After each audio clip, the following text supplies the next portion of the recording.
Welcome back to Lessertainment, the channel with the most misleading name in all of YouTube. Are you guys ready to see some one-of-a-kind knockouts that will truly impress you? These are probably the most fun lists to make because you get to discover so many knockouts and submissions that you have never seen, and it opens you up to be amazed by what true athletes can do. Basically, all those moves that you practice on the trampoline, they are doing them for real in actual pro fights.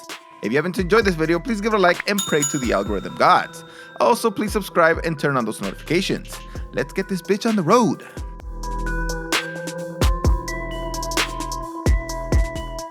Let's begin with the straight up grossest one and the most creative too.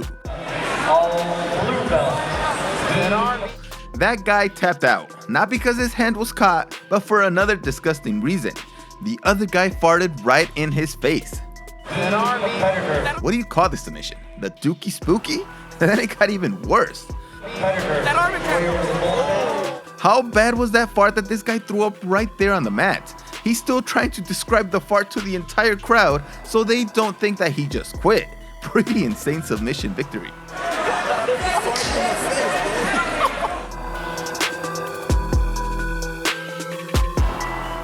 Charlie Ward is apparently Conor McGregor's bodyguard, and he also fights in the UFC.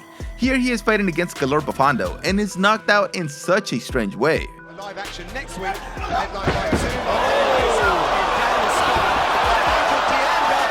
Dude, man, Ward was going for the takedown himself, and Bafando was having none of it, just pulling his foot back from that trip, and just the weirdest series of events happened. I think Bafando was trying to take him down to his back, but since Ward fought against it, he just kind of pushed him down, and he just got knocked out by the canvas. The slipperiness from the sweat also contributed to Ward just kind of slipping from Bafando's grip. It was a really hard knockout too. He was laying there for a while. Knockouts from the bottom guard are really hard to achieve, and you almost never see them. Well, in the fight between Nico Price and Randy Brown, you get a hammer fist knockout. Brown found an avenue there for a couple of rights. Oh, now some hammer fists. Brown probably thought that he was in great position on top, but Nico was just waiting for Brown's face to get exposed. And if you notice, it's the very first punch that knocks him out. The next three fists were just for good measure, but he was out after the first perfectly placed shot. Nico is using his foot to also swing Brown's face right into the fist, causing double the power. Then the way he gets out from underneath him is just so aggressive.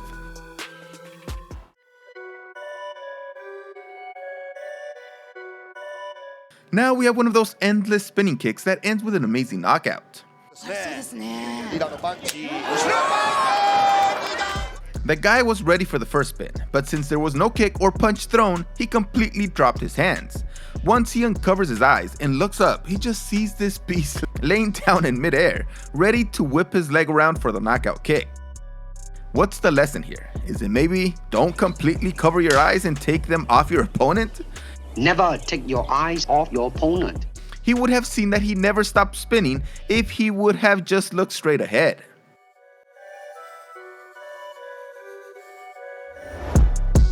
We have all seen question mark kicks, but I have never seen one this fast and this weird.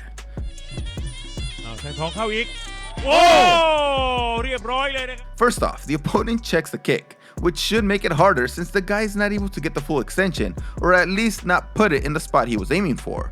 Usually the first kick has a noticeable pause in it before it goes high for the second shot. This one is just smooth as hell. It just kind of whips around the block while just pushing the guy down and getting the knockout.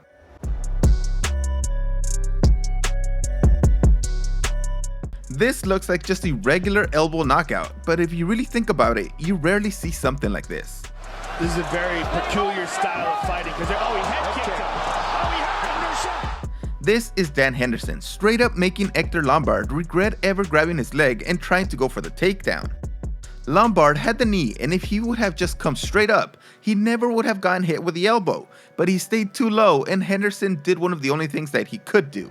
He did try to punch him first, but it missed. Let me just reverse elbow him then, and this is over. Lombard saw the elbow coming too and tried to duck down and hide his head, but it was just too fast.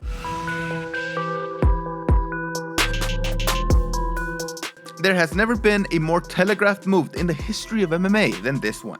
Write down in the comments what you think is coming based on the early part of this video.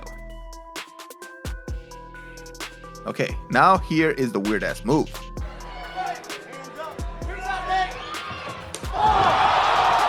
I have no idea what the opponent was thinking, but he completely missed everything he was trying to do.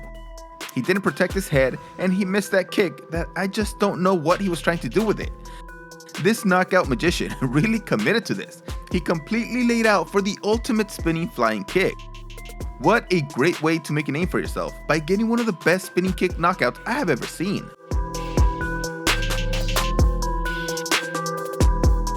This was the Dream 18 event that featured Shinya Aoki facing off against Antonio McKee.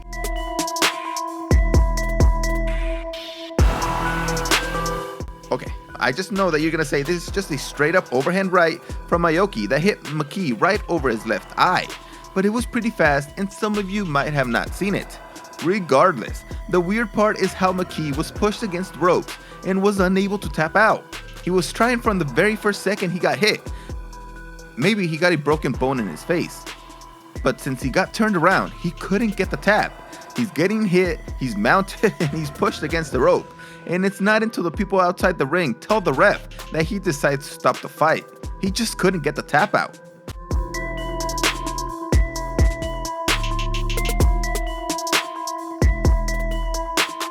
Muay Thai has some of the hardest kicks that you will ever see, but this one is not one of those whip kicks that looks like they hurt like a mother effer. I don't think I've ever seen anybody attempt this type of kick. Yes, of course I've seen front kicks, but this guy does like a push kick thing, and the speed at which he does it gives the other guy no chance to do anything.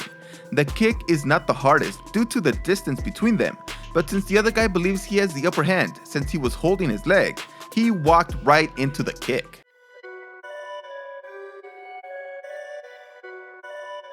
Zabit Magomedsharipov is just a creative fighter overall. He does things that you just never see because it looks like he's showing off, but that is just his style. It's amazing.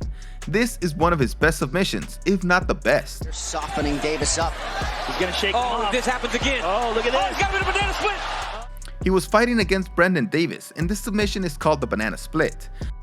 There are so many times where I see a submission that I have trouble understanding how they got into that position. The same knee bar, rather. But this, Look at that. How does somebody even come up with this submission? Did they really study the anatomy and think about it? Or did it just happen by accident during practice? Just the position of all the body parts and the extremities, everything is being used by Zabit to keep him in place. It's an amazing submission. These types of victories make all those disappointing fights that we sit through for hours worth it. I can watch these knockouts and submissions over and over again, and I hope that you enjoyed seeing them too, and maybe there were some that you have never seen before. Thanks for watching this video. See you next time.